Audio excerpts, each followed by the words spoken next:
ومن أحسن قولا ممن دعا إلى الله وعمل صالحا وقال إنني من المسلمين.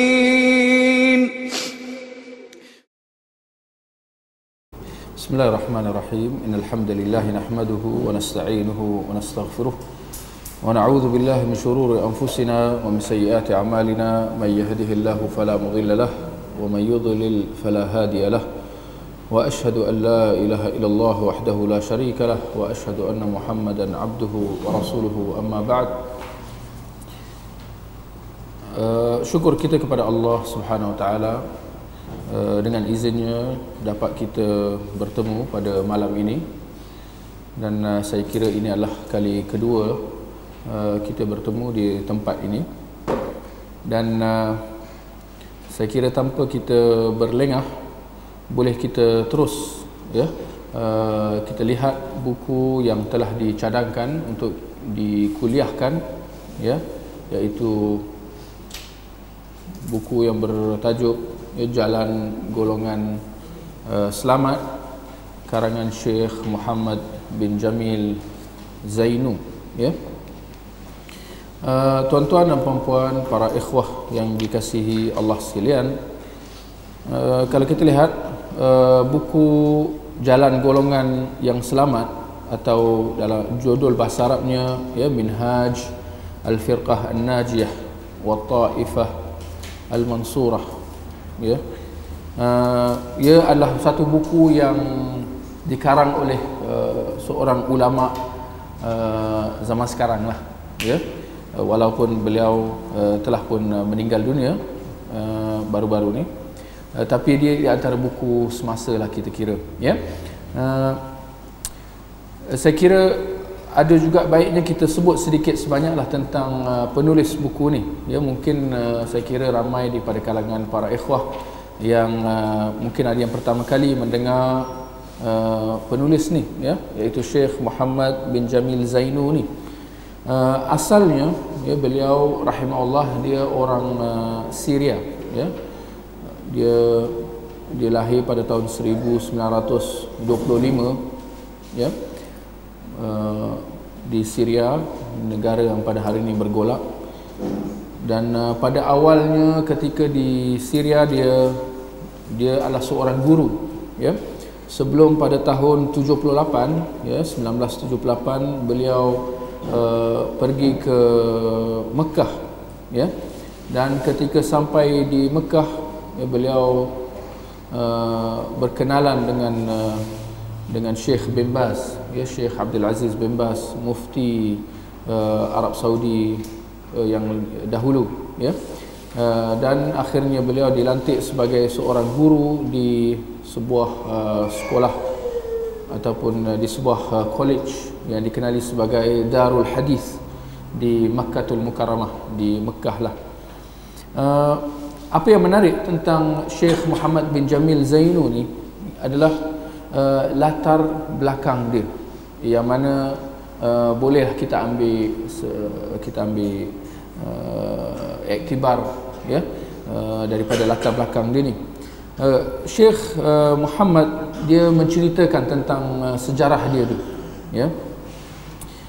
kerana saya kira dia mungkin sedikit berbeza daripada ulama-ulama di Arab Saudi pada hari ini, ataupun ulama di Mesir. Jadi Syekh Muhammad ni dia daripada Syria. Sedikit beza latar belakang dia ialah pada awalnya, maknanya sebelum dia kenal dengan manhaj sunnah, sebelum dia berkenalan dengan manhaj salaf, dia menceritakan tentang diri dia bahawa pada dulu asalnya beliau seorang sufi, dia seorang penganut agama sufi, aliran Naqsyabandiyah pun saya kira kita ramai yang dengar tentang aliran tarikat Naqsyabandi ni. Lepas tu dia berpindah ke aliran Syazili, ini pun aliran sufi juga, ya. Aliran Syazili ini dia seperti aliran Syekh Hasan Al-Banna, ya, pengasas Ikhwan Muslimin. Beliau pun daripada aliran sufi Syazili. Akhirnya dia masuk tarikat Qadiriyah. Jadi ini peringkat-peringkat yang dilalui oleh Syekh Muhammad, yang, ya, semua berlegar dalam aliran sufi. Dalam masa yang sama juga dia pernah mengikut jemaah tabligh, ya, Syekh Muhammad ni juga pernah turut serta dengan jemaah Ikhwan Muslimin, dan juga pernah masuk dalam Hizbut Tahrir, ya. Hizbut Tahrir ni ini semua aliran-aliran yang ada pada hari inilah. Hizbut Tahrir kalau tak silap di mana?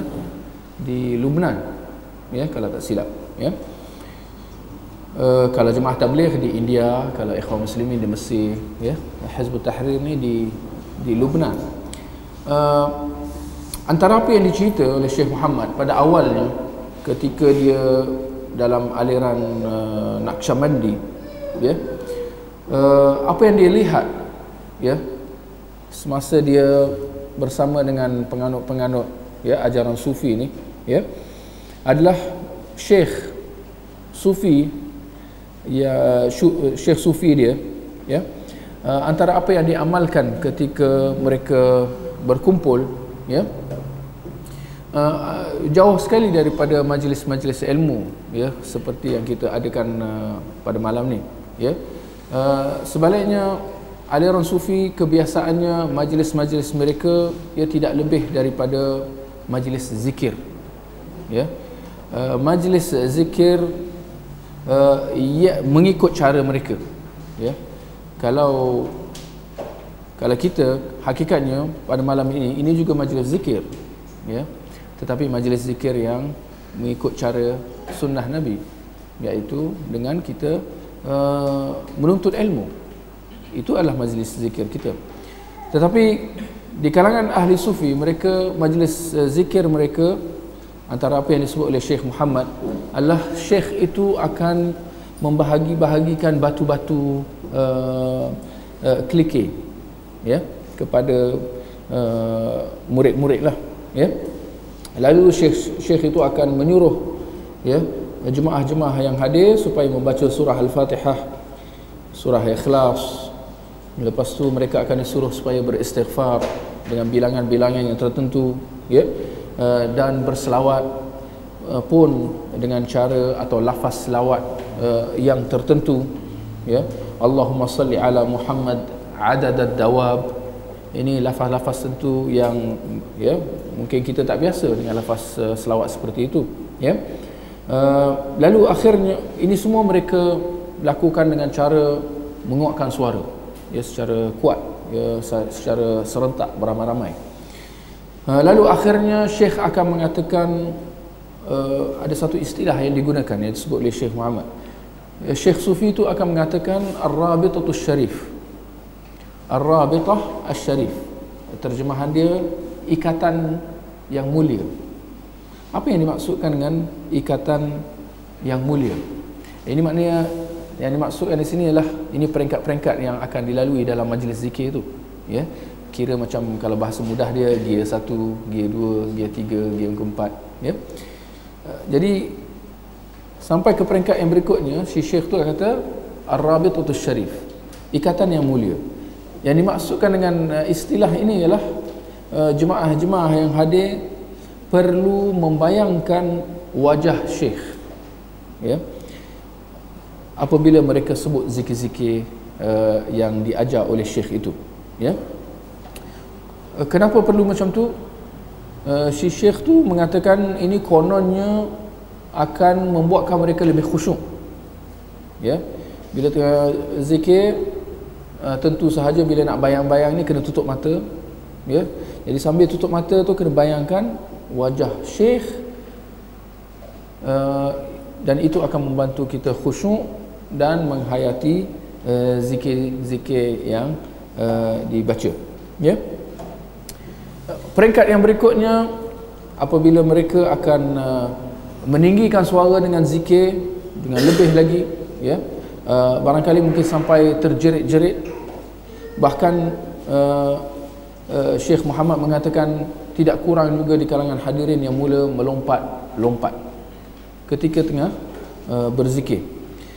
Jadi Syekh Muhammad, saya kira dia kira fitrah tu, fitrah manusia yang kalau kita lihat, manusia dilahirkan seperti mana dalam hadis, ikut fitrah. Nabi kata, dan mak bapak dia lah yang akan mengyahudikan dia atau menasranikan dia atau agama yang lain. Jadi manusia secara asalnya dia lahir dengan fitrah. Jadi saya kira itulah fitrah Syekh Muhammad. Apabila dia melihat dalam majlis zikir yang dihadiri itu, tiba-tiba jemaah semua macam hilang akal, ya, atau macam dalam majlis atau macam dalam sirkus, ya, orang tu lompat-lompat, dia merasakan bahawa ada yang tidak kena, ya. Dan hakikatnya kalau kita lihat tentang amalan yang dilakukan oleh golongan sufi ini, telah disebut sejak awal Islam lagi, sejak awal sejarah Islam, seperti mana dalam sebuah kisah yang saya kira masyhur yang berlaku pada zaman Abdullah bin Mas'ud radhiyallahu anhu, ya. Dalam kisah Abdullah bin Mas'ud, seorang sahabat yang bernama Abu Musa al-Ash'ari, dia mendapati ada sekelompok masyarakat Islam yang berkumpul di masjid, ya, dalam bentuk bulatan-bulatan, ya, dan dia merasa pelik dengan apa yang dilihat. Maka dia cepat pergi ke rumah Abdullah bin Mas'ud, dan ternyata ada orang yang sudah menanti Abdullah bin Mas'ud, dan apabila dia bertanya, ternyata Abdullah bin Mas'ud belum keluar daripada rumah seperti kebiasaannya untuk pergi ke masjid. Maka dia pun tunggu di pintu Abdullah bin Mas'ud. Apabila Abdullah bin Mas'ud keluar daripada rumah, Abu Musa al-Ash'ari pun cerita kepada Abdullah, ya, tentang apa yang dia telah dilihat di masjid. Dan dia menyimpulkan kepada Abdullah bin Mas'ud, dia kata, wa ma ra'aitu illa khaira, dan tidaklah apa yang kulihat kecuali macam nampak baik. Nampak ada halaqah-halaqah dalam masjid tu, ya. Abdullah bin Mas'ud kata, Syekh Abu Musa al-Ash'ari kata, dan aku melihat, pada pandangan aku tidak aku lihat kecuali apa yang baik-baik berlaku. Maka Abdullah bin Mas'ud pun kata, kalau begitu ayo kita ke masjid dan kita sama-sama saksikan apa yang kau ceritakan tadi. Ternyata apabila Abdullah bin Mas'ud, sahabat Nabi sallallahu alaihi wasallam, sampai ke masjid, ternyata apa yang dia lihat adanya halaqah-halaqah. Halaqah maknanya bulatan-bulatan, ya. Jemaah-jemaah dalam masjid terbahagi kepada beberapa halaqah, beberapa bulatan-bulatan, yang mana setiap bulatan itu dipimpin oleh seorang yang menyuruh hadirin sesudah dibahagikan batu-batu pada setiap seorang, dan setiap ketua halaqah itu akan mengatakan halilu mi'ah, ucapkanlah la ilaha illallah 100 kali, wa kabbiru mi'ah, takbir 100 kali, wa hamidu mi'ah, dan bertahmid alhamdulillah 100 kali. Begitu. Itu yang berlaku ketika itu di hadapan Abdullah bin Mas'ud. Ternyata apa yang berlaku adalah sesuatu yang di luar dugaan. Apabila Abdullah bin Mas'ud masuk ke dalam masjid dan terus dia menegur hadirin yang ada di dalam masjid dengan mengatakan, ma hadza alladhi arakum tasna'un, gerangan apa yang aku melihat kamu semua sedang lakukan. Maka jawab ketua halaqah itu, dia kata, ya Abu Abdurrahman, kunyah Abdullah bin Mas'ud, wahai Abu Abdurrahman, hasa Ini batu na'uddu biha at-takbir wat-tahlil wat-tasbih. Kami gunakan batu-batu kerikil ni untuk kami takbir, tasbih dan tahlil. Ya. Apa jawab Abdullah bin Mas'ud? Mendengar jawapan ketua halaqah itu Abdullah bin Mas'ud tanpa teragak-agak, terus dia mengatakan, uddu sayyi'atikum, hitunglah dosa-dosa kamu. Fa ana dhaminun alla yadhi'a min hasanatikum syai'a, kerana aku jamin kalau kamu ada kebaikan sebelum ni, dia tak akan hilang sedikit pun. Maksudnya apa? Yang apa yang kamu tengah buat sekarang ni adalah dosa-dosa belaka. Yang mana apa yang kamu patut buat sekarang ialah kamu hitung dosa-dosa. Ya, pada kamu menyangka kamu sedang membuat kebaikan, tapi sebenarnya kamu sedang buat dosa. Tinggal saja kamu menghitung dosa-dosa yang sedang kamu lakukan. Lalu Abdullah bin Mas'ud mengatakan, wahai hakum, celaka kamu. Ya umat Muhammad, wahai umat Nabi Muhammad, ma asra'a halakatukum, betapa cepatnya kamu mengundang kecelakaan. Kamu ingin memusnahkan diri kamu. Haula sahabatu nabiyyikum, para sahabat Nabi, mutawafirun, masih ramai lagi sahabat Nabi. Kira Nabi tak lama lah dah wafat, sahabat masih banyak, ramai. Wa hadhihi thiyabuhu lam tabul, bahkan pakaian Nabi masih lagi elok. Wa aniyatuhu lam tuksar, bahkan perkakas-perkakas, alatan dapur yang Nabi gunakan masih lagi elok, tak pecah lagi, maknanya baru lagi. Lalu Abdullah bin Mas'ud mengatakan, wallazi nafsi biyadih, demi yang nyawaku di tangannya, innakum la'ala millatin ahda min millati Muhammad, kamu ni antara dua, keadaan kamu ni antara dua. Sama ada apa yang kamu sedang lakukan ini, la'ala millatin ahda min millati Muhammad, sama ada cara kamu ini lebih baik daripada cara yang telah ditunjuk ajar oleh Nabi. Cara kamu ni lebih baik daripada apa yang Nabi ajar. Au muftatihu baba dhalalah, atau kamu ni tidak lebih daripada sekadar membuka pintu kesesatan. Antara dua. Cara kamu ni lagi bagus, lagi baik, lagi hebat daripada apa yang diajar oleh Nabi, atau kamu ni sekadar membuka pintu kesesatan. Maksudnya apa? Pilihlah antara dua. Kalau kamu kata kamu lebih baik daripada Nabi Muhammad, itu kamu kufur. Itu membawa kepada kekufuran, kan? Mengatakan bahawa ajaran dia lebih hebat daripada ajaran Nabi, kan? Itu kufur. Maka tinggal lagi yang kedua, iaitu kamu sekadar membuka pintu kesesatan. Ternyata mendengar teguran Abdullah bin Mas'ud yang kalau kita benar dengar sangat keras, kan?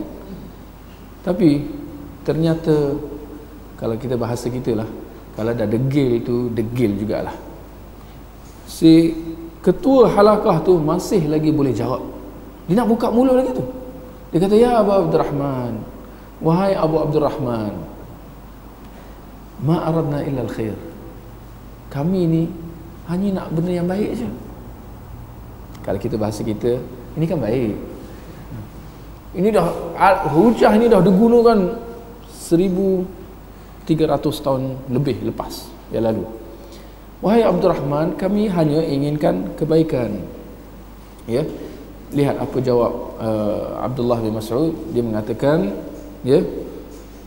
ini jawapan ni boleh ditulis dengan dakwat emas, pesanan yang cukup berharga.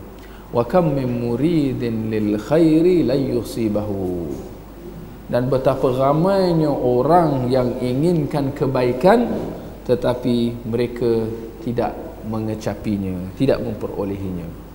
Ramai orang niat dia baik, tetapi niat sahaja tidak cukup untuk seseorang itu memperoleh kebaikan itu.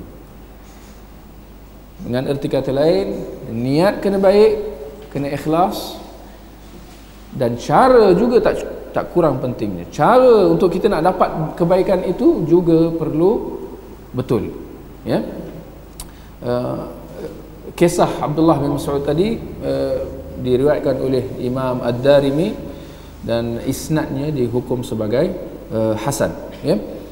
Kita lihat bagaimana perbuatan mereka berkumpul dengan cara yang tertentu, halaqah-halaqah bulatan tu, ya, untuk mereka berzikir subhanallah, alhamdulillah, Allahu akbar, ya.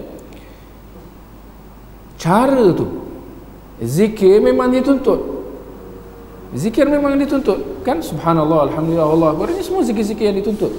Itu bukan yang dipersoalkan. Apa yang dipersoalkan di sini adalah apa? Cara mereka berzikir, di mana mereka melakukan bulatan tu dengan ada yang dipimpin oleh seorang ketua, lalu mereka berzikir secara beramai-ramai, secara kuat, mengangkat suara, lalu mereka menggunakan batu kelikir. Sedangkan kalau kita lihat sunnah Nabi gunakan apa? Gunakan jari, ya.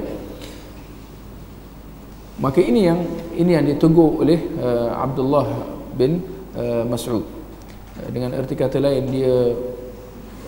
kita dapat lihat bagaimana para sahabat sangat memahami sunnah Nabi sallallahu alaihi wasallam dan mereka sangat teguh dalam mempertahankan sunnah Nabi.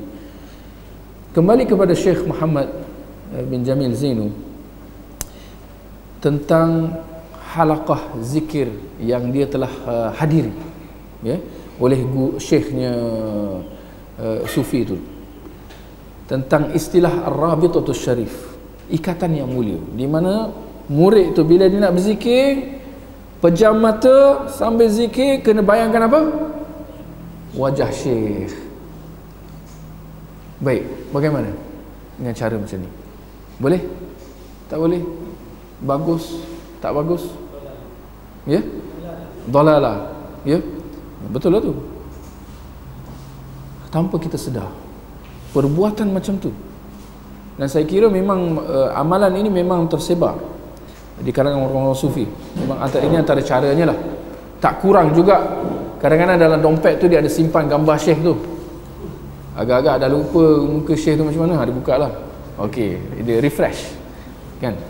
Biasa kita tengok gambar syekh diletakkan dalam rumah, ya. Ada sampai rukuk, sujud depan gambar syekh, itu lagi melampau lah.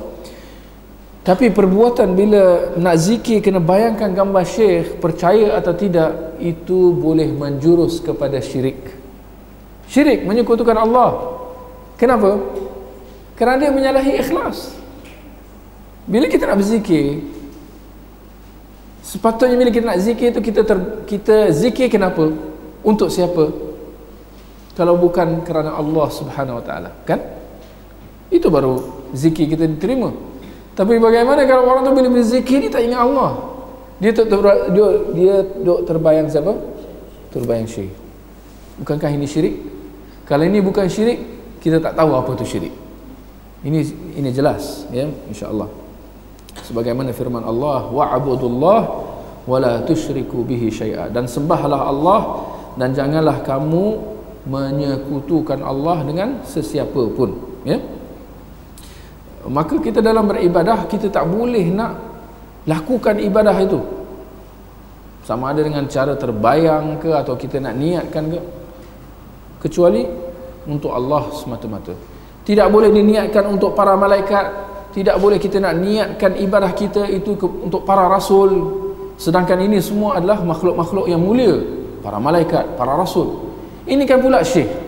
Apalah sangat syekh kalau nak dibandingkan dengan para malaikat dengan para rasul. Maka akhirnya dalam ibadah hanya dia perlu kepada ikhlas kerana Allah, ya, semata-mata. Begitu juga apabila mereka berzikir, mereka angkat suara. Boleh kita berzikir sampai angkat suara? Ini kadang-kadang ini perlu, ini apa yang perlu dijelaskan kepada masyarakat, bahawa di dalam zikir seperti mana bila kita baca Al-Quran, ya, seperti mana bila kita berdoa, ia sebenarnya perlu dilakukan dengan perlahan, bukan dengan cara kuat. La ilaha illallah, la Allahu akbar, takbir. Wah, bergegar rumah, bergegar masjid. Ini semua zikir dengan cara yang jelas menyalahi sunnah Nabi, ya. Ini kerana kalau kita lihat dalam Al-Quran, dalam surah Al-Anfal ayat yang kedua, Allah kata, innamal mu'minuna alladhina idza dzukirallah wajilat qulubuhum. Sesungguhnya orang yang beriman apabila disebut nama Allah, hati mereka merasa khusyuk, hati mereka merasa gentar, ya. Dan perasaan ini hanya akan kita dapat jika zikir itu dibaca dengan perlahan, dengan cara penuh penghayatan, ya.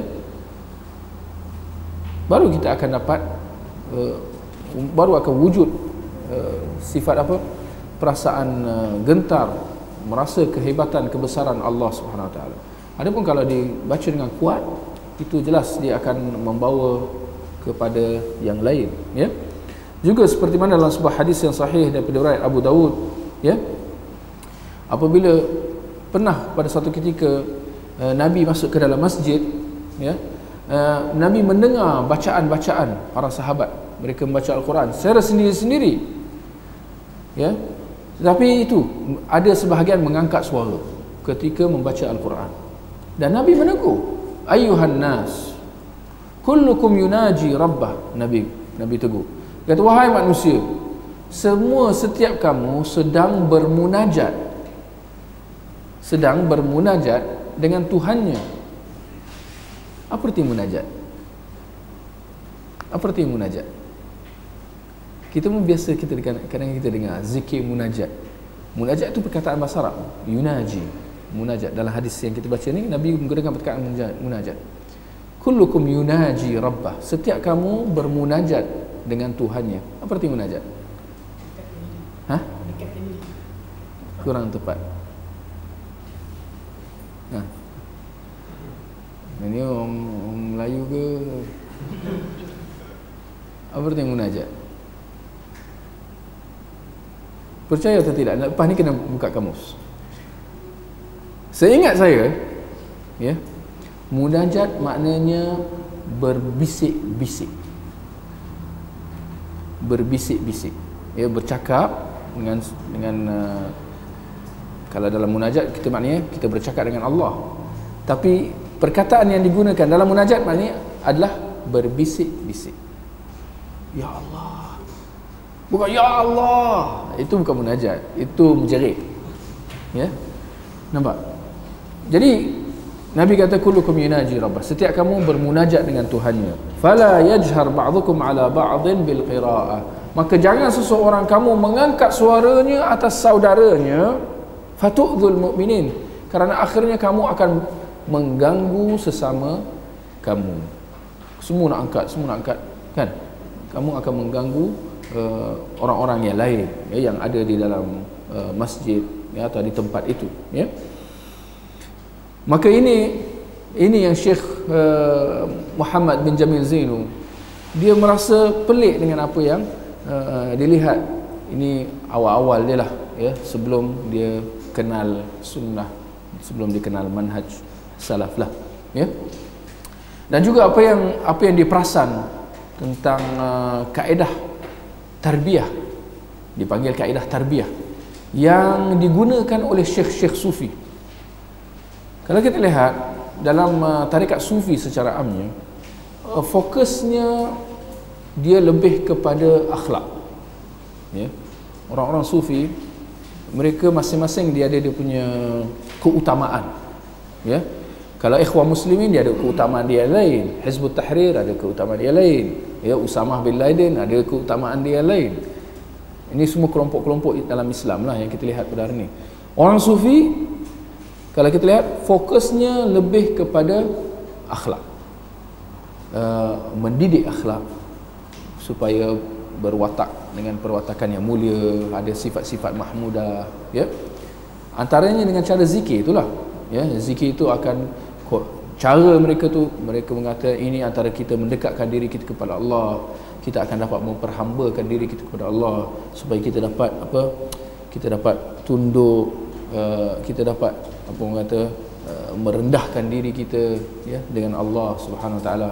Maka dengan cara ini semua kita akan dapat merasa dekat dengan Allah Subhanahu Wa Taala. Ini dakwah mereka. Jadi Syekh Muhammad, antara apa yang dilihat berlaku, yang dilakukan oleh syekh-syekh sufi adalah cara mereka nak mendidik jiwa mereka. Maka Syekh Muhammad ada menceritakan tentang suatu kisah yang berlaku kepada seorang syekh sufi. Dengar kisah ni ya. Lepas tu bagi komen. Cara nak mengelak daripada sifat takabur. Takabur lawan dia apa? Merendah dirilah. Ada perkataan lain? Apa? Sombong lawan dia apa? Rendah diri. Ada perkataan lain? Lembut. Ya, tawadhu'. Okey. Antara kaedah yang digunakan ialah tersebutlah kisah seorang syekh, dia pergi ke tempat di Syria, di negara sejuk. Ada tempat nama dia Hammam. Hammam ni bukan tandas. Yang dimaksudkan hammam ialah tempat mandi awam. Zaman dulu dia tak ada air panas kat rumah. Bukan seperti hari ini. Zaman dulu kalau nak mandi air panas, kerana cuaca sejuk, kalau nak mandi air sejuk mati beku lah. Jadi kena pergi ke tempat mandi air panas yang dipanggil hammam. Apa yang berlaku ialah Assalamualaikum. Syekh ini dia pergi ke hammam, tempat mandi ni. Lepas tu di tempat itu disediakan towel apa? Tuala. Disediakan tuala untuk para pengunjung. Apa yang dilakukan oleh syekh itu sesuatu yang di luar dugaan. Bila dia guna tuala tu, dia sumbat tuala tu dalam beg dia. Tinggal lagi dikeluarkan hujung tuala tu, dia biar terjuntai. Dia pelik kan? Dengar kan? Memang dia sengaja buat macam tu. Dia curi tuala, dia letak dalam beg. Ni Syekh Sufi ni. Syekh Sufi serban besar ni. Pakai jubah semua, janggut.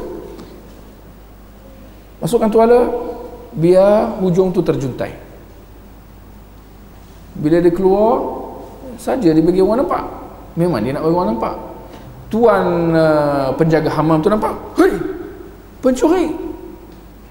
Maka dia makilah. Dia maki Syekh Sufi tu, "Apa kau ni janggut je lu. Tak guna penyamun." Maki. Dan Syekh tu suka je. Peliklah. Apabila hal ini ditanya kepada Syekh, "Apa hal kau buat ni?" Dia kata, "Beginilah aku mendidik jiwa aku supaya tawadhu." Ini inovasi ni.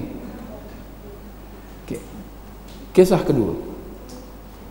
Seorang syekh nak mengajar benda yang sama, nak akhlak yang baik, akhlak mahmudah, merendah diri, tak takabur, tak sombong, tak ujub semua. Dia pergi ke pasar, dia bawa satu beg, dia isi dengan kacang. Dia jumpa je budak kecil, budak anak nak kacang. Nak kau ludah kat aku. Budak tu pelik, pandang apa hal ni. Tak apalah, dah diminta aku ludah. Dapat kacang pula tu. Tui. Lepek. Nah, terima kasih. Syekh tu kata terima kasih, dia bagi kacang. Jumpa kat budak seterusnya. Nak, engkau nak kacang? Nak? Kau ludah kat aku. Dia dah nampak setepek tu. Okey, aku bagi tepek kat tempat lain pula. Pau, tui. Terima kasih dia bagi. Maka akhirnya keluarlah syekh tu daripada pasar dengan muka berlendir-lendir dengan air ludah budak-budak. Beg plastik pun dah kosong. Maka benda pelik ya, tanya pada syekh, kenapa syekh buat macam ni? Beginilah aku mendidik jiwa aku supaya rendah diri. Maka ini kita kata cara-cara yang digunakan oleh orang sufi. Baik, di sini persoalan. Boleh atau tidak pakai cara-cara ni? Memang rendah diri lepas tu. Ha? Ya? Tak boleh, kenapa? Saya bagi dia. Bukannya dia ludah saya tak pasal-pasal. Yang penting akhirnya saya jadi rendah diri. Akhirnya saya dapat mendidik jiwa saya supaya tidak takabur, tidak meninggi diri, tidak sombong. Ya? Ha. Jawab, jangan tak jawab. Tak boleh aja senang ya. Boleh, tak boleh. Kenapa tak boleh? Ya? Cara salah. Barakallahu fiik. Kita lihat, kalau kita kembali kepada Al-Quran, Allah kata walaqad karramna bani Adam, dan sesungguhnya kami telah memuliakan anak Adam. Laqad khalaqnal insana fi ahsani taqwim, sungguh kami telah mencipta manusia dengan sebaik-baik kejadian. Manusia Allah telah muliakan berbanding dengan makhluk-makhluk yang lain. Maka kemuliaan ini perlu dijaga. Adapun perbuatan-perbuatan seperti ini jelas sebaliknya menghina diri dengan cara yang tidak sepatutnya. Bahkan kita lihat persoalan di sini, siapakah manusia yang paling tinggi akhlak dia, yang paling hebat perwatakan dia, yang paling tawadhu', yang paling jauh daripada sifat sombong, takabur, riak dan sum'ah? Siapa? Rasulullah sallallahu alaihi wasallam. Ini kita kata Rasulullah pernah buat macam tu ke? Tu je jawapan dia. Rasulullah telah berjaya memperoleh sifat-sifat mahmudah tu. Tetapi persoalan, Rasulullah dapat buat, adakah Rasulullah buat macam tu untuk nak memperoleh sifat macam tu? Sebaliknya Rasulullah memperoleh sifat-sifat mahmudah itu bagaimana? Ya. Tidak lain dan tidak bukan dengan berpandukan Al-Quran dan sunnah, mengikut syariat. Kerana sebenarnya kalau kita kembali kepada syariat, syariat mengajar dengan caranya, ya. Kembali kepada Al-Quran, kita tadabbur Al-Quran, kita dekatkan diri kita kepada Allah dengan solat, dengan zikir. Ini yang akan menundukkan kita dengan Allah, jauh daripada sifat-sifat takabur, ya. Seperti mana firman Allah, wa innaka la'ala khuluqin azim, dan sungguhnya engkau wahai Muhammad berada pada akhlak yang paling hebat, ya. Dan dalam masa yang sama kita lihat Allah kata laqad kana lakum fi rasulillah uswatun hasanah, sesungguhnya pada diri Rasulullah satu contoh teladan yang baik untuk kita jadikan sebagai ikutan. Tinggal lagi kalau kita nak jadi seperti Rasulullah, kerana itu yang dituntut. Sesungguhnya pada diri Rasulullah, Allah kata sesungguhnya pada diri Rasulullah ada contoh teladan yang baik. Maknanya apa di situ? Kita kena contoh, ikut contoh Rasulullah untuk kita jadi seperti Rasulullah. Kalau tak dapat jadi sepenuhnya, paling tidak kita dekatkan diri kita seperti Rasulullah. Kerana itu Rasulullah diutuskan untuk kita ikut, kan? Dan kita dapati bahawa Rasulullah tidak menggunakan cara-cara ini, ya. Baik. Dan akhirnya Syekh Muhammad ini kembali kepada kisah Syekh Muhammad bin Jamil Zainu ni. Akhirnya apabila dia melihat kecelaruan apa yang dilakukan oleh orang-orang sufi dalam tarik, dalam majlis-majlis zikir mereka, di samping dengan ucapan-ucapan menyeru selain daripada Allah, menyeru syekh-syekh, ya, apabila nak memohon mereka menyeru atas alasan kononnya ini tawassul. Jadi akhirnya Syekh Muhammad cukup merasa tidak senang, ya, dan menyebabkan dia merasa bahawa perlunya dia meninggalkan majlis-majlis tarikat ni. Maka dia pun tertanya-tanya, ya, tertanya-tanya dengan siapa lagi ni nak berguru, ya, kerana dia merasakan bahawa dirinya banyak lagi nak kena belajar. Maka dia pun bertanya-tanya, ya. Akhirnya Allah bagi hidayah Ini pun kadang-kadang hidayah itu di tangan Allah, ya. Maka akhirnya ada orang bagi cadangan kepada Syekh Muhammad supaya pergi ke satu tempat, kerana di tempat itu dikatakan ada seorang pemuda yang cakap dia lain. Cakap dia lain, tak macam majlis-majlis sufi ke lain. Dia cakap dia sikit-sikit Quran, sikit-sikit hadis. Quran hadis, Quran hadis. Peliklah. Maka dia pun pergi. Dan buat pertama kali apabila dia menghadiri majlis itu, dia mendengar Syekh kat depan tu, cara Syekh itu pun lain. Dia tidak memperhambakan murid. Kalau orang sufi memperhambakan murid, ya. Murid tu macam tinggal lagi nak sembah aja Syekh tu, ya. Tapi Syekh ni, Syekh Muhammad dia kata ini lain. Syekh ni dia boleh pula duduk sama-sama dengan, tak ada beza antara dia dengan murid-murid yang hadir. Dan Syekh tu bila mulakan kelas dia mengatakan innal hamdalillahi nahmaduhu wa nasta'inuhu wa nastaghfiruh wa na'udzu billahi min syururi anfusina wa min sayyiati a'malina. Mukaddimah yang dia tak pernah dengar. Lalu akhirnya bila ditanya-tanya siapa Syekh ni, ternyata beliau adalah Syekh Muhammad bin Nasiruddin Al-Albani, ya. Jadi Syekh Muhammad bin Jamil Zainun ni bolehlah kita buat kesimpulan bahawa beliau termasuklah di antara murid-murid yang ramai, ya, kepada Syekh Muhammad bin Nasiruddin Al-Albani. Syekh Muhammad Jamil Zainun dia meninggal pada tahun 2010, kiranya 5 tahun yang lepas lah. Tuan-tuan dan puan-puan, kalau kita lihat buku Jalan Golongan yang Selamat ni, dia menceritakan tentang asas-asas dia dalam kita beragama. Apakah agama Islam yang benar? Ini satu soalan yang cukup penting. Tapi kadang-kadang soalan yang cukup besar ni pun kadang-kadang boleh memeningkan kita apabila kita melihat masyarakat di luar sana. Apakah ajaran Islam yang sebenar? Ya. Kerana kalau kita lihat, yang pasti ajaran Islam yang dibawakan oleh Rasulullah satu. Ini confirm. Rasulullah tak ada bawa mazhab. Ada mazhab? Rasulullah bawa mazhab apa? Rasulullah bawa akidah apa Rasulullah bawa mazhab fiqh apa? Rasulullah dalam akhlak dia bawa tarikat apa? Rasulullah dalam politik di parti apa? Lagi jawapannya satu, hanya satu saja. Ajaran Islam yang dibawakan oleh Rasulullah hanya satu. Maka tinggal lagi kita nak mengenal pasti, ya, apakah ajaran Islam yang sebenar yang satu itu, ya. Apakah pengertian tauhid yang benar?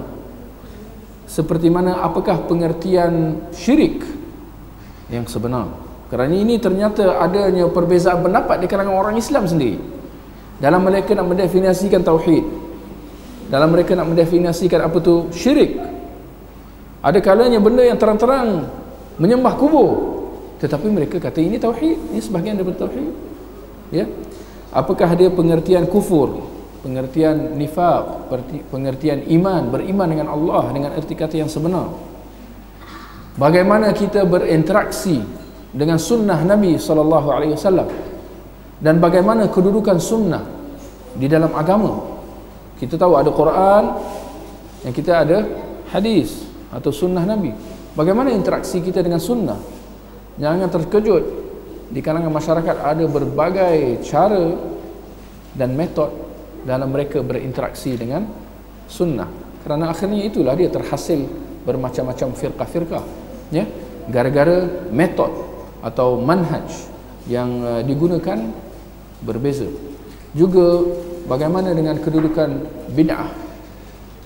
Apakah pengertian bid'ah? Apa itu bid'ah? Pun kita lihat kalau di masyarakat di luar sana wujud kekeliruan di dalam pengertian bid'ah. Tentu saja yang kita maksudkan di sini bid'ah yang sesat. Kalau kita tanya kat luar sana, masyarakat di luar tanya apa, nampak macam benda baru, tapi dia kata hasanah. Semua bid'ah hasanah, bid'ah hasanah, bid'ah hasanah, bid'ah hasanah. Tapi bid'ah yang dhalalah yang mana? Seakan-akan tak ada. Kekeliruan, ya. Jadi itulah insya-Allah yang akan kita bahaskan dalam kitab ya, Jalan Golongan yang Selamat ni. Yang mana saya kira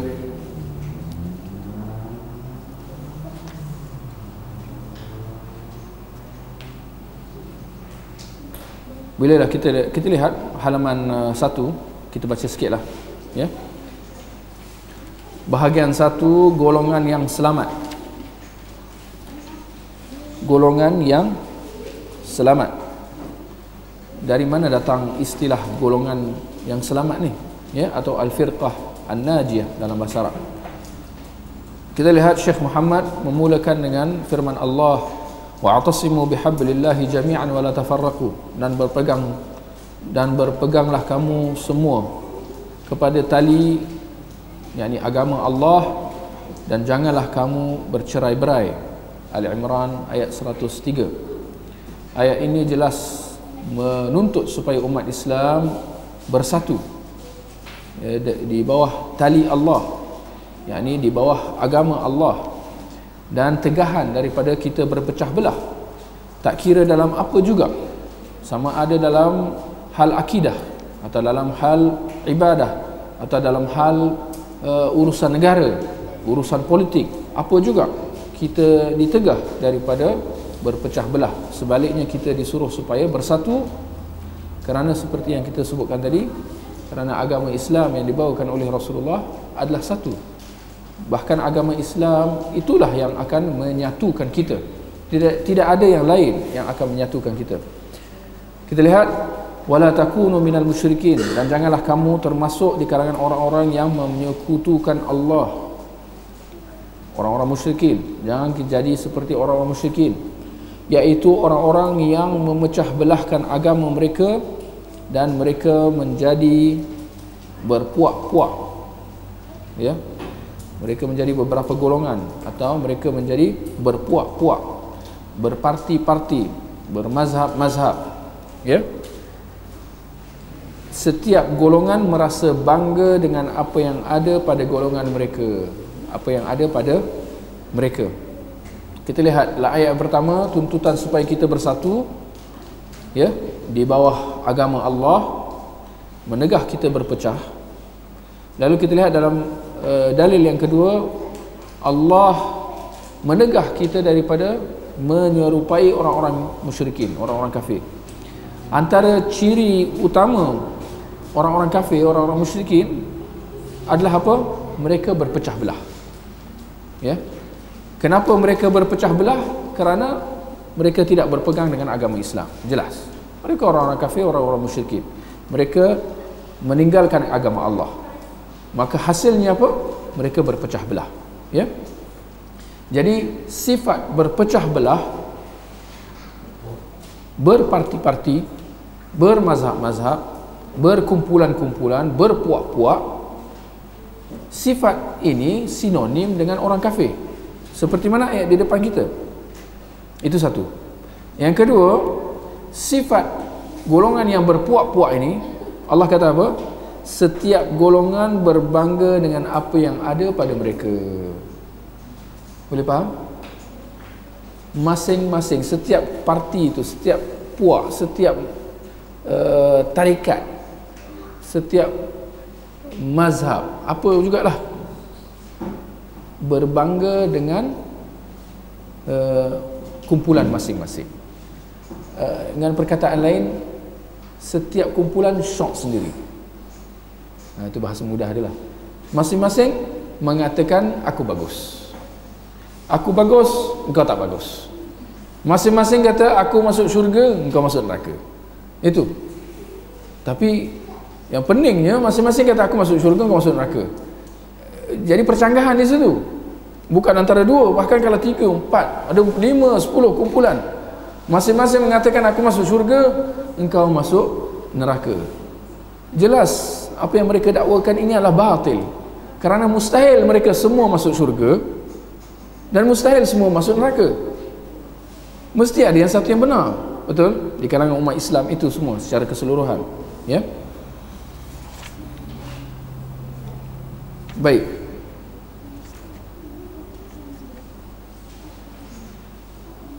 kita baca sampai poin yang ketiga lah, ya. Kita lihat nombor 2, sabda Nabi SAW dalam sebuah hadis yang cukup, kita kata yang cukup penting untuk kita hayati. Nabi SAW bersabda, aku wasiatkan padamu, atau aku berpesan padamu, agar engkau bertakwa kepada Allah, patuh dan taat, sekalipun yang memerintah kamu adalah seorang hamba. Budak tu maknanya hamba lah, adalah seorang hamba Habsyi. Kerana barang siapa, hidup lama tu boleh kita ubah sikit lah, ya. Kerana barang siapa umurnya panjang di antara kamu, dia akan menyaksikan perselisihan yang banyak. Oleh itu berpegang teguhlah pada sunnahku dan sunnah Khulafa ar-Rashidin yang mendapat petunjuk. Pegang teguhlah dengannya dan gigitlah dengan gigi geraham, dan hati-hatilah terhadap setiap perkara yang diada-adakan. Ini perkara yang baru. Kerana setiap perkara yang diada-adakan itu, atau setiap perkara yang baru itu adalah bid'ah. Sedang setiap bid'ah adalah sesat, dan dalam riwayat, dan setiap yang sesat tempatnya dalam neraka. Ya, hadis riwayat Imam Nasa'i dan Tirmizi, dan dia berkata hadis hasan sahih. Kita lihat nombor 3, dalam hadis yang lain Nabi SAW bersabda, ketahuilah sesungguhnya orang-orang sebelum kamu daripada ahli kitab telah berpecah belah menjadi 72 golongan, dan sesungguhnya agama ini, yakni agama Islam, akan berpecah menjadi 73 golongan.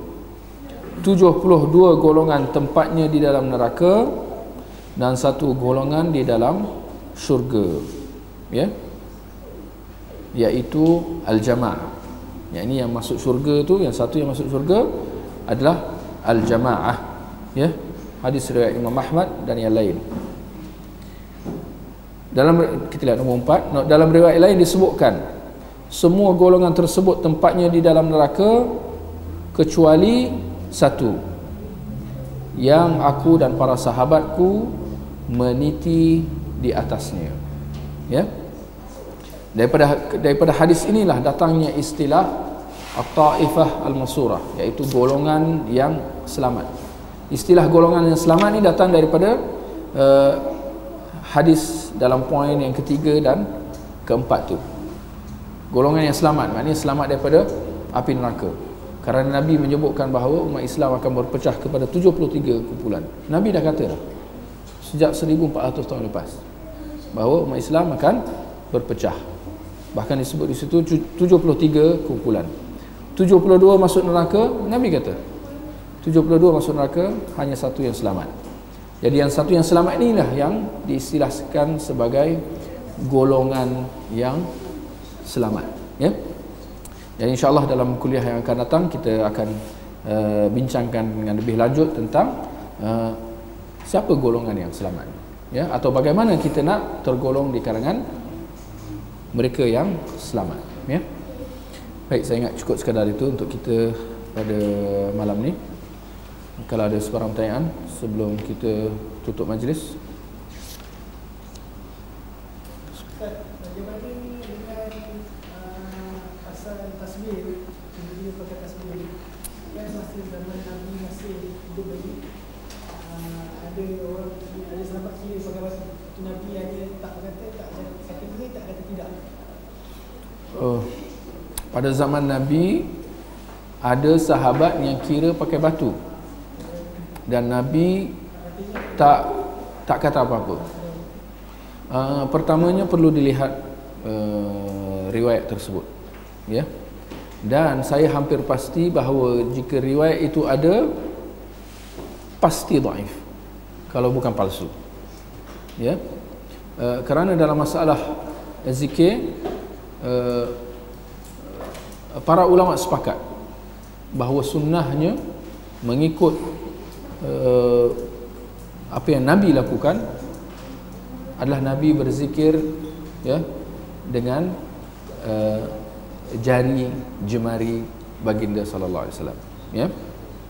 Kana yusabbihu bi anamilihi, ya, bahawa baginda bertasbih, berzikir dengan jari baginda sallallahu alaihi wasallam. Tidak pernah sama sekali bahawa Nabi berzikir dengan memakai alat-alat tertentu atau batu-batu. Tak pernah, ya. Itu dari segi perbuatan. Bahkan atau perakuan. Bila kita kata bahawa Nabi lihat seorang sahabat tu berzikir dengan batu, lalu Nabi diam, perbuatan itu akan jadi sunnah. Kerana sunnah termasuk iqrar, perakuan. Kerana sunnah Nabi ada 3 kan? Kata-kata Nabi, perbuatan Nabi, dan perakuan Nabi. Nabi melihat sesuatu dan Nabi diam. Maknanya perbuatan itu diakui, paling tidak dibolehkan, diharuskan, ya. Maka kalau Nabi benar melihat lalu Nabi diam, maka ini kita mengatakan bahawa menggunakan biji tasbih, batu ke apa ke adalah sunnah. Maka dan dalam hal ini tidak ada sesiapa yang berkata begitu, ya. Kerana tidak ada, ya. Bukti yang paling jelas adalah dalam kisah Abdullah bin Mas'ud tadi. Kalau benar pada sahabat Nabi, pada zaman Nabi ada sahabat menggunakan batu-batu, kenapa Abdullah bin Mas'ud mengingkari perbuatan tersebut? Nampak? Maka ini jelas. Kerana kita kata memang tidak ada sama sekali nas menyokong untuk kita berzikir dengan apa juga batu-batu atau biji tasbih dan seumpamanya, ya. Kerana yang pasti, yang sabitnya adalah bahawa Nabi menggunakan jari jemari. Ada yang berhujah, dengar, ada yang berhujah, membawa alasan dengan mengatakan bahawa ini syubhatlah, bahawa ketika tasbih kita bertasbih, tetapi tinggal lagi, ya, tinggal lagi kita nak kira tasbih tu, kerana tak dinafikan bahawa dalam zikir-zikir yang tertentu ada yang Nabi tentukan bilangan dia. Ada zikir yang Nabi tentukan bilangan. Tak dinafikan bahawa ada bilangan-bilangan yang memang melampau dan memang tidak ada asas dalam sunnah. Kalau zikir sampai subhanallah sampai 1000 kali, itu confirm tak ada dalam, pasti tidak ada dalam hadis yang sahih. Tapi ada yang sahih, seperti mana zikir selepas salat, subhanallah 33 kali, alhamdulillah 33 kali, Allahu akbar 33 kali. Ini memang sabit dalam hadis Nabi yang sahih. Jadi ada yang mendakwa, ada yang beralasan bahawa kalau kita nak mengira tasbih zikir ni, apa salahnya, lihat dengan syubhat, apa salahnya kita menggunakan batu-batu ni? Kerana mengira ini bukan ibadah. Mengira, yang zikir itu yang ibadah. Tapi bila nak kira 1, 2, 3 sampai 33 kali, ini cara. Dengar syubhat ni, mungkin ada yang tergugat lepas ni. Seperti mana Nabi pada zaman dahulu bila nak pergi haji, haji itu ibadah kan? Nabi pergi haji naik menunggang unta. Jadi naik unta tu cara.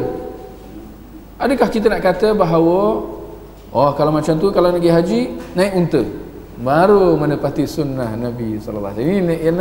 Ini naik kata rempah ini semua bid'ah belaka. Adakah macam tu? Ini syubhat mereka. Maka mereka kata seperti mana kita kata naik unta tu bukan sunnah, kerana itu hanya cara, maka mengira berzikir dengan menggunakan biji tasbih ni, ini pun kira cara lah, kira tak ada masalah lah. Yang penting zikir ikut sunnah 33 kali, jangan lebih, jangan lebih. Macam mana? Semua dah paling tadah lah.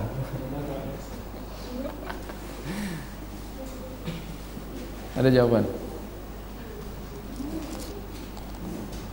Boleh faham syubhat?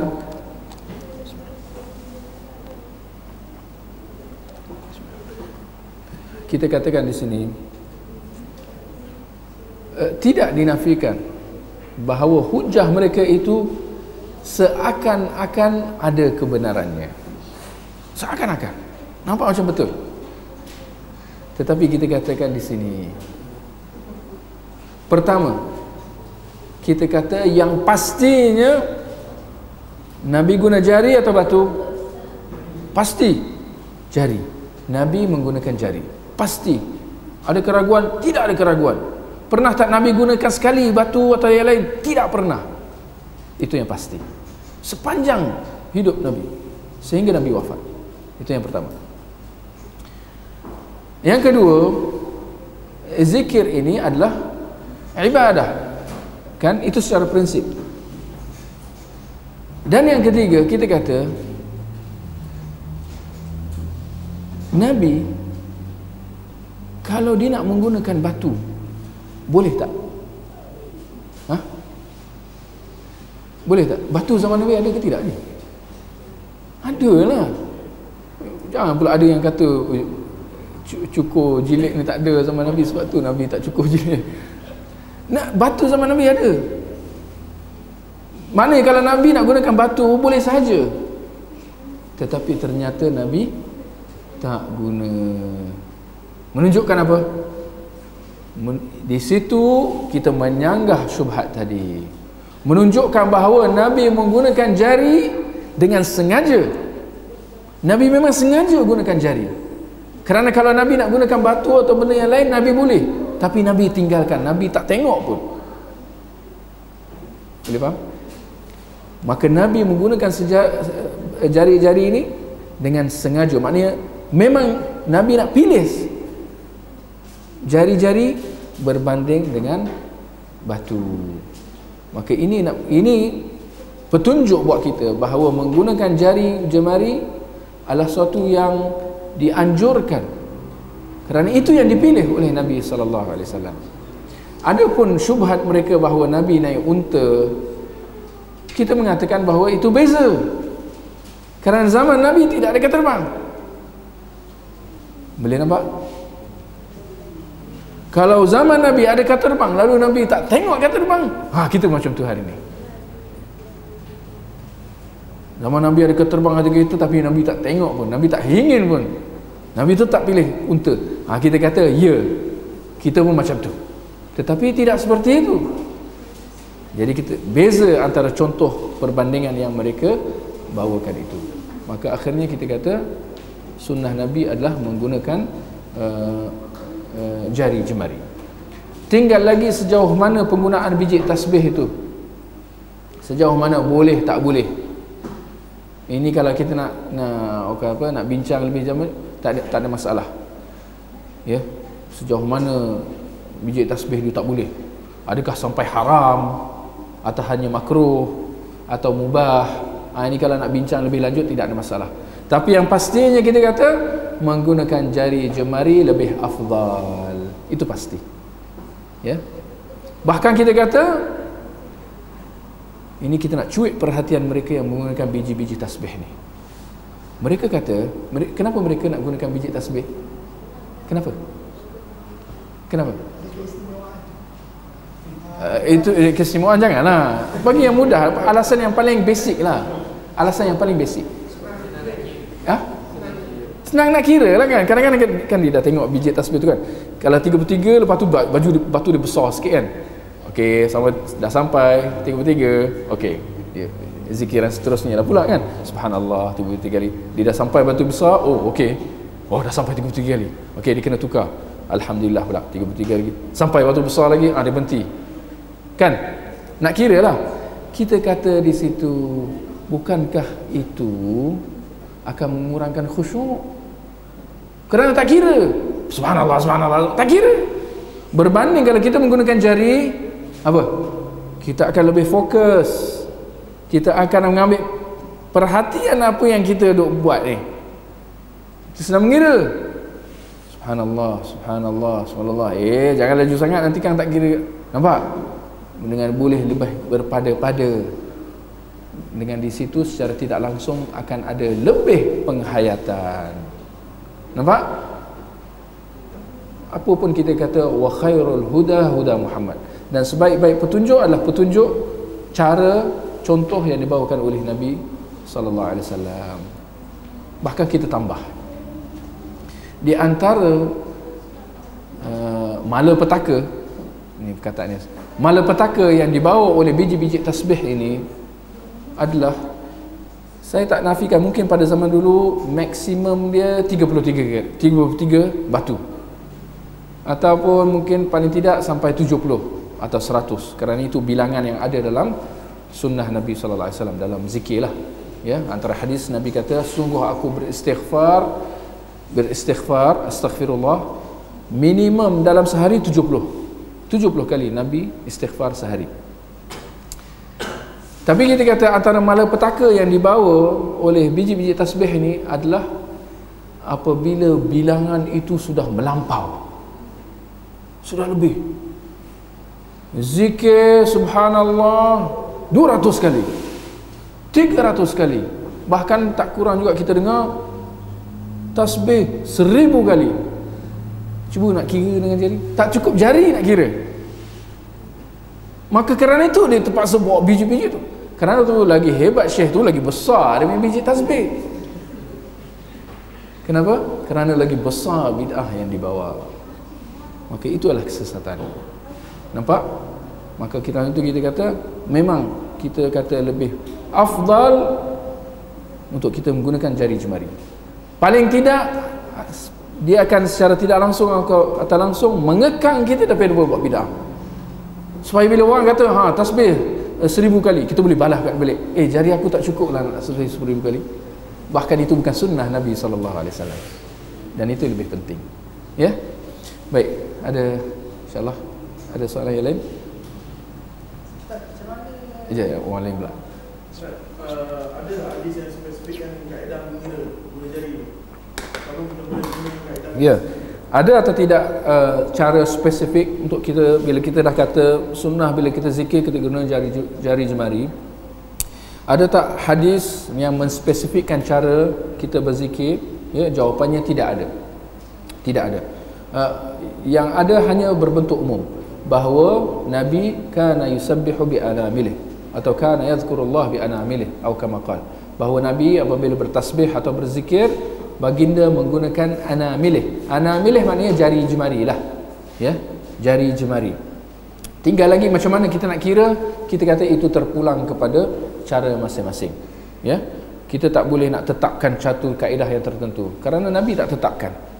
Bagaimana pula kita nak kata, kalau nak kira ni setiap jari ni ada 3 ulas. Ada 3 ulas tau. Ni kira 1, 2, 3, 4. Jangan. Terpulang kepada cara yang mana yang lebih kita senang, yang mana kita lebih mudah. Ya. Adakah kita nak boleh menggunakan kedudukan tangan atau hanya satu tangan?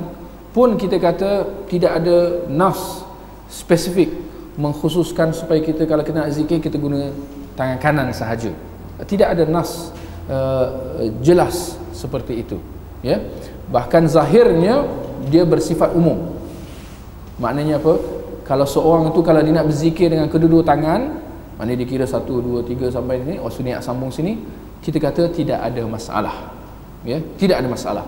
Walaupun kalau dia hanya menggunakan tangan kanan untuk berzikir, kita kata ada nas-nas yang lain yang menunjukkan bahawa itu lebih afdal.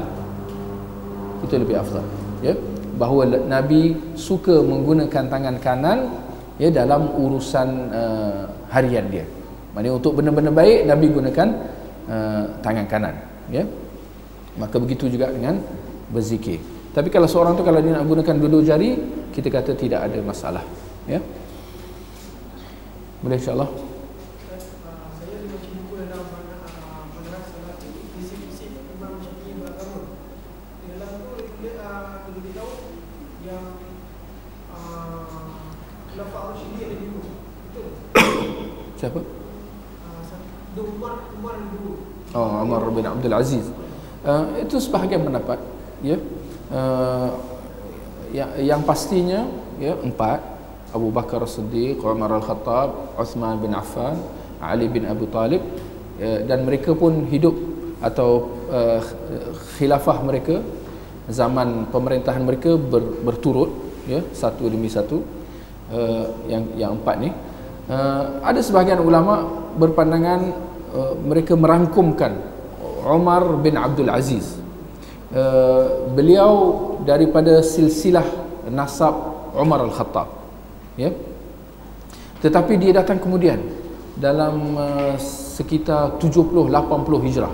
Dia datang kemudian. Sayyidina Ali dia mati bila?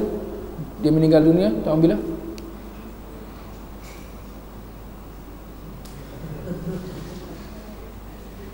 Apa bunyi cengkerik? Dia meninggal bila? 40 Hijrah, 40 Hijrah. Maknanya ada gap di situ. Ada gap apa? Ada jarak. Ada jarak antara Sayyidina Ali dengan Umar bin Abdul Aziz. Ya, ada yang merangkumkan, ya. Dan ada yang kata hanya 4. Walau apapun kita kata dia tidak terlalu memberi kesan yang besar, ya.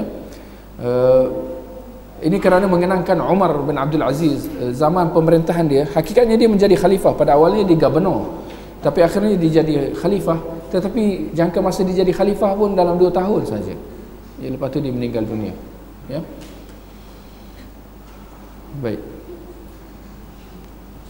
ada nak tanya tadi? Yang pasal pecahan ni kan, macam lah kelompok 73 golongan ni, macam Ustaz kata tadi, parti semua mazhab kan, persatuan itu masuk? Okey. Bagaimana dengan persatuan atau macam-macam lah, ya, persatuan je, yayasan, apa lagi, kumpulan. Kat sekolah tu ada tak kumpulan budak-budak sekolah tu panggil apa? Rumah merah, rumah hijau, kan? Itu berpecah juga, kan? Ataupun negeri, pasukan bola, negeri Selangor, negeri ini, negeri Sembilan. Nampak? Dipecah-pecahkan. Itu perpecahan? Ya, perpecahan. Tetapi bagaimana dengan, dalam soalan tadi, bagaimana dengan kita berpersatuan ataupun macamlah yayasan ke apa ke, ya? Adakah juga termasuk dalam perpecahan yang dicela? Jawapannya seperti mana yang dijelaskan oleh para ulama, Syekh Al-Albani dan ulama-ulama yang lain. Dia kembali kepada jenis persatuan itu. Dengan erti kata, jika mereka berwala, taat setia kepada persatuan itu dan memusuhi persatuan-persatuan yang lain, maka itu adalah persatuan yang tercela. Seperti mana kalau mereka ta'assub, persatuan aku yang benar, siapa yang masuk selamat, geng, kita geng, yang tu tak geng, padahal sesama orang Islam. Ini jenis persatuan yang seperti ini adalah tercela, ya. Jika ada wala, jika ada ta'assub, atau jika ada bai'ah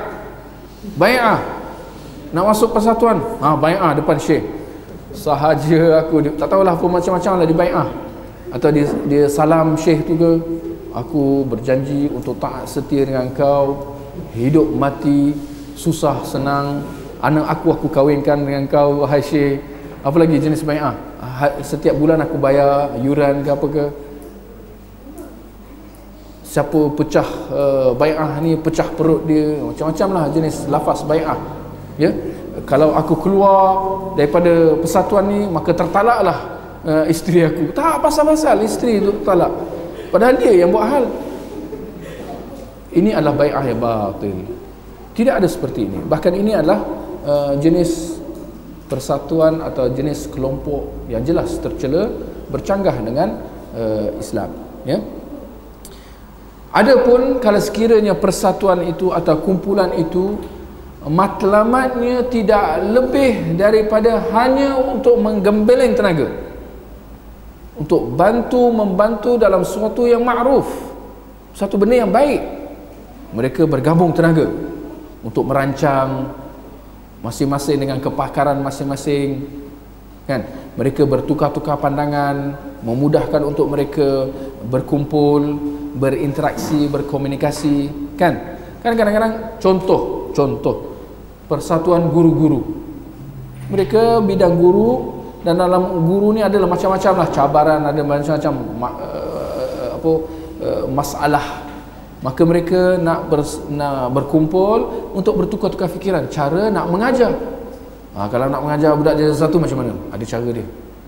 Dia dua, bertukar-tukar pandangan tentang bidang mereka. Begitu juga persatuan, tak kira lah apa-apa persatuan yang lain, persatuan tukang besi ke, tukang elektrik ke. Okey. Begitu juga dengan golongan pendakwah. Mereka nak berpersatuan untuk nak mengatur mereka nak mengatur strategi, atau mereka nak mengatur tugas dakwah tu. Kau pergi mengajar kat sana, kau ajar buku ni. Berpersatuan. Daripada semua setiap ustaz tu bergamau, semua nak mengajar Quran. Kan haru jadinya. Maka mereka berkumpul, berbincang, dan kalau rasa perlu nak berpersatuan. Maka akhirnya persatuan itu hanya sebagai cara untuk nak berkumpul, sebagai wadah. Dengan arti kata lain, ada atau tidak persatuan itu tidak banyak mengubah. Persatuan itu hanya membantu untuk mereka tolong menolong dalam nak mencapai matlamat yang baik itu. Maka persatuan yang seperti ini tidak ada masalah sama sekali. Bahkan dia termasuk dalam kaedah al-masalih al-mursalah. Kita nak merealisasikan satu yang baik ini, dan kita mengadakan satu cara yang tidak bertentangan dengan agama, bahkan dia menepati agama, kerana kita memang disuruh supaya tolong menolong. Wa ta'awanu 'alal birri wat taqwa wa la ta'awanu 'alal ismi wal 'udwan. Dan tolong menolonglah dalam kebaikan dan ketakwaan, dan jangan kita tolong menolong dalam al-ithim, dalam dosa dan permusuhan. Boleh insya-Allah. Syekh, terjawab soalan? Baik, ada soalan yang lain sebelum kita akhiri majlis?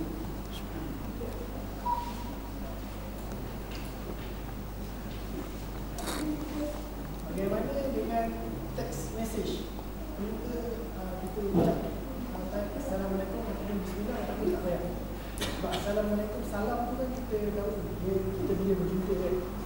Itu kan doa. Jadi kalau text message pun sama juga. Dia tak perlu yang Assalamualaikum permulaan. Apabila kita bermessage, ya, atau kita berWhatsApp, perlu atau tidak kita memberi salam, ya? Kita lihat secara prinsip, ya, dalam hadis Nabi SAW, ala adullukum ala syai'in idza fa'altumuhu tahabbtum, mahukah kalian aku tunjukkan sesuatu yang jika kamu lakukan kamu akan saling mengasihi sesama kamu. Para sahabat pun kata, bala, tentu saja. Apa dia cara tu?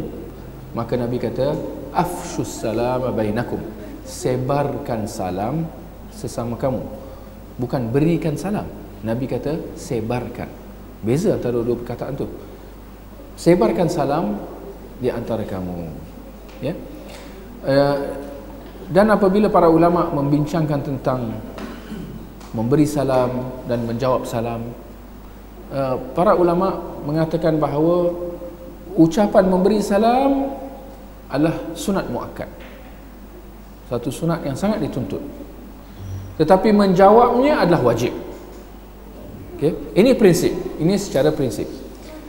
Maka kalau kembali kepada pertanyaan tadi, bila kita nak SMS, nak message semua ni, perlukah kita memberi salam? Ya? Kalau kita kembali kepada asas tadi, kita kata, kalau nak kata wajib tak wajib, kita kata memberi salam itu adalah satu sunat muakkad, sangat dituntut. Maknanya tidak wajar bagi seorang Muslim meninggalkan memberi salam tu. Jumpa je tak ada salam, hello, hi, hoi, dah gitu. Tak patutlah seorang Muslim macam tu. Sebaliknya, akhlak menuntut supaya kita memberi salam. Itu termasuk dalam akhlak seorang Muslim, jati diri, ya. Maka dari sudut wajib tak wajib, kita kata tidak wajib. Tetapi apa yang pasti, ia adalah satu akhlak yang baik, ya. Dan dia adalah afdal. Kalau orang tu bagi salam, itu menunjukkan akhlak dia, itu menunjukkan tahap pemikiran dia atau tahap ilmu dia. Kalau tiba kita dapat satu mesej, oi, kau buat apa? Aku boleh faham, kita boleh faham lah, ini boleh faham lah ni. Tapi kalau orang tu bagi salam, tengok dia bagi salam, assalamualaikum warahmatullahi wabarakatuh, kita pun ni jangan main-main. Ini orang ada akhlak budi pekerti yang tinggi. Nampak? Tinggal lagi kita nak tergolong dalam kategori yang mana?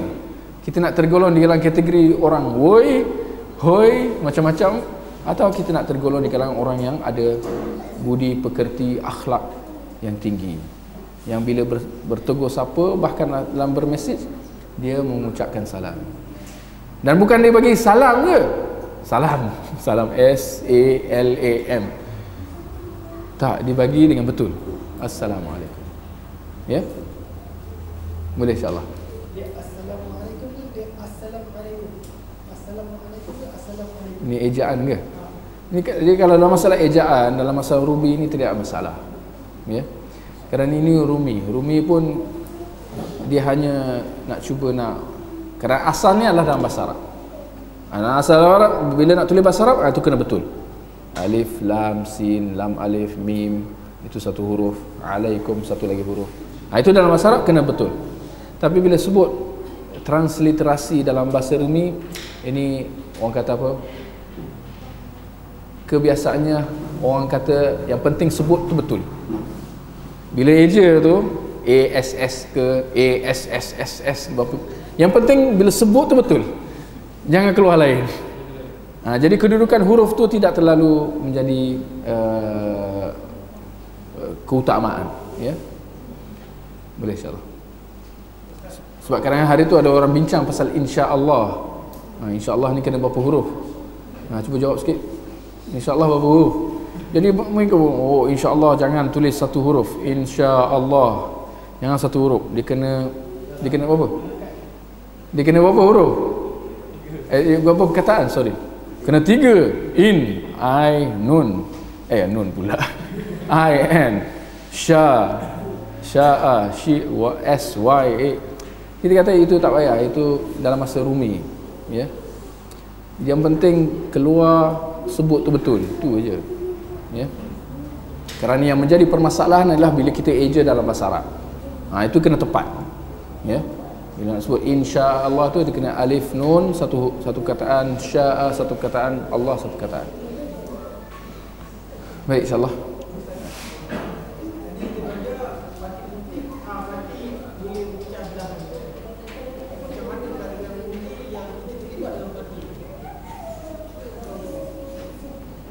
Sekali lagi. Yang hujung tu. Oh, hukum.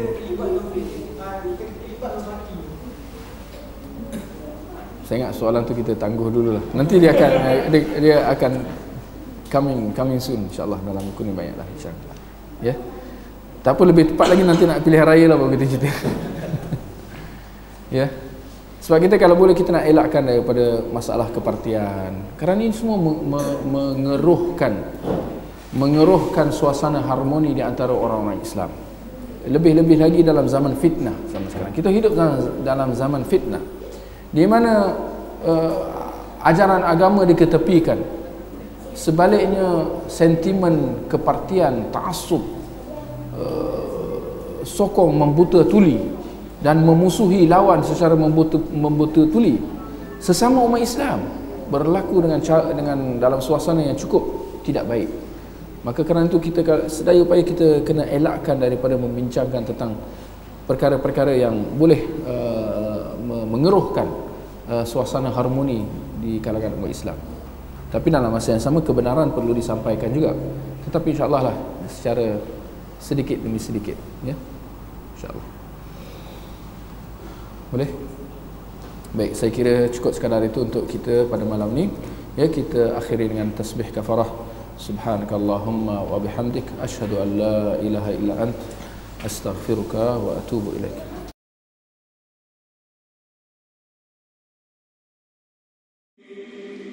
ومن أحسن قولا ممن دعا إلى الله